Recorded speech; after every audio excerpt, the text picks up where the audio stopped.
هەبوو نەبوو قەرانەی دژمن سەبوو، هەبوو ڕۆڤی و گۆر. دبێرۆکێکی ڕۆژە ڕۆڤی ئەرڤانەی خۆ بر و بەرەی خۆدا ئاش. بریە ئاشدا لەگلەک دی، دبێ هەردوو چوون سلااف لە هەفکردن، چوونە دەست و بەپێ هەف و لە هەف پرسین.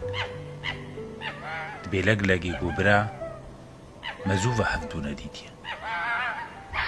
تدبێ چە گۆ هەفتیە وەری خواردناتەلجەمە بێ گۆ ڕۆڤی گۆ بلە.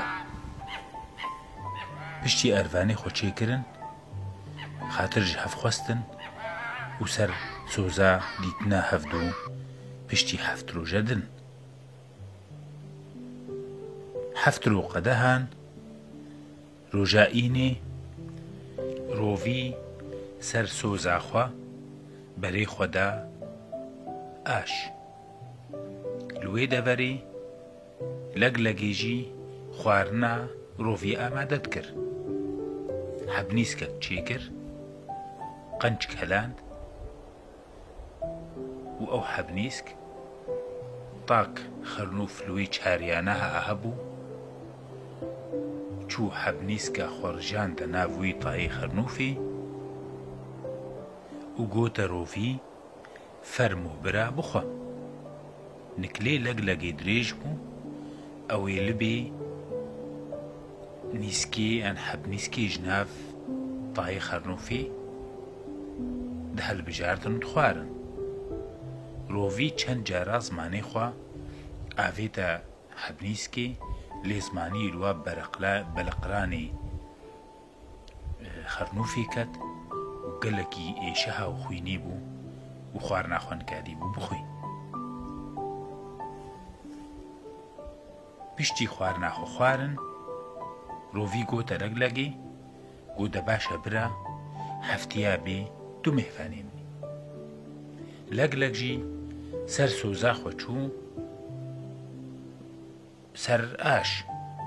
ڕۆڤی نیسکەکە خۆش چێکرد و چوو سەر لاڵی پشتا ئێش ئەو نیسک ڕژاند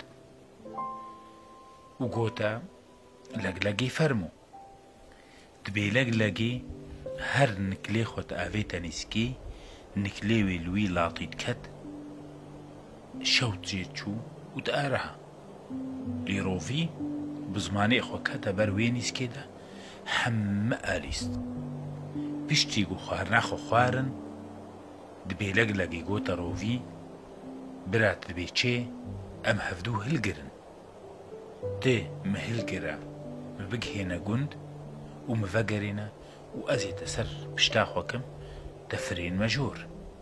بێ ڕۆڤی گۆ بلە. ڕۆڤی لەگلەک پشتا خۆ کرد و هێدی هێدی چووە یاک ها گوند و هەر وسا ji gundî vegera. Leglegê rovî avête ser pişta xwe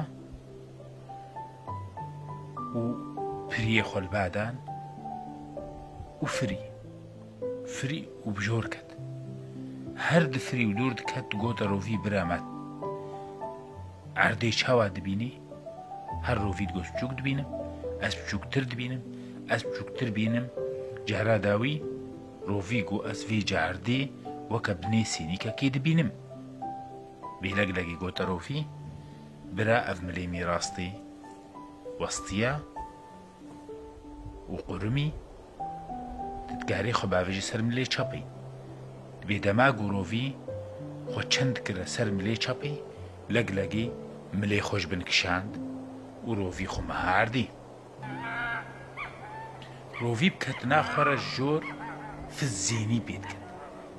دبێ شڤانێک هەلوێ چۆلا هەنا لەبەر بەزێ خۆ بوو ئێ شڤان دیت فزفزەکش ئاسمانە تێ و گەلێکی ترسا و گۆ مەلکەمۆت هاتەمێ ji pez û ji kurk û ji sewalê xwe qereha û bazda gund. Bê ji rovî jî şensiyê wî pir mezin bû, jor dihat û bi ser kurk de کەت و ژەشی خۆ چوو.